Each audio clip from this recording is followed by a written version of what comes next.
Déjà sur la santé, on a réduit les antiparasitaires. Et après, ce qui était intéressant au niveau GI2E, c'était de voir que l'alimentation à l'herbe apporte un plus sur l'équilibre des acides gras et que l'alimentation à l'herbe à l'extérieur était encore meilleure que l'herbe stockée en foin, avec peut-être un effort à faire pour avoir des récoltes de foin qui soient les plus jeunes possibles, puisque plus le foin est mature, moins les équilibres acides gras sont intéressants pour la qualité du lait, et qu'on doit retrouver peut-être sûrement dans le yaourt et le fromage. Notre troupeau, il pâture le COS le plus possible, donc on l'avait fait pâturer à peu près de avril à décembre. On essaie vraiment de respecter leurs besoins. On transforme notre lait, on fait du fromage, donc on fait de la tome, du yaourt, des pérailles, et on vend tout en vente directe. On respecte l'agriculture biologique, donc on essaie de proposer un produit de qualité aux gens. Complètement arrêter, voire ou au moins réduire fortement l'utilisation des antiparasitaires parce qu'on a une démarche en bio depuis très longtemps.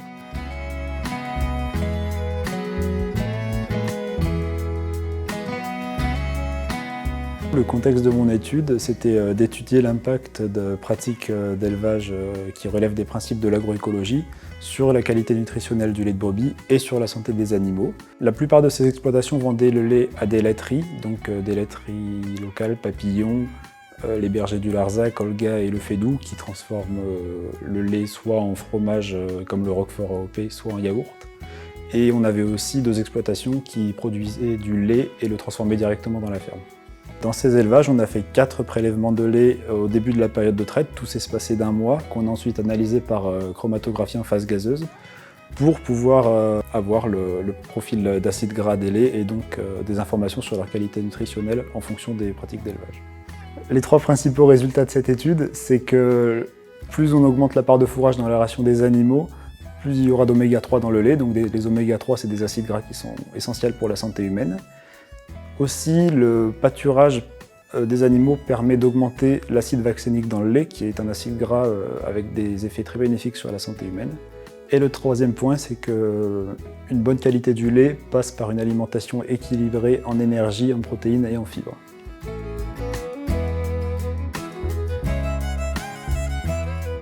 Tout d'abord, il faut savoir que chez les ruminants, on peut enrichir les matières grasses du lait en oméga 3, mais également en d'autres acides gras produits par le microbiote digestif du rumen.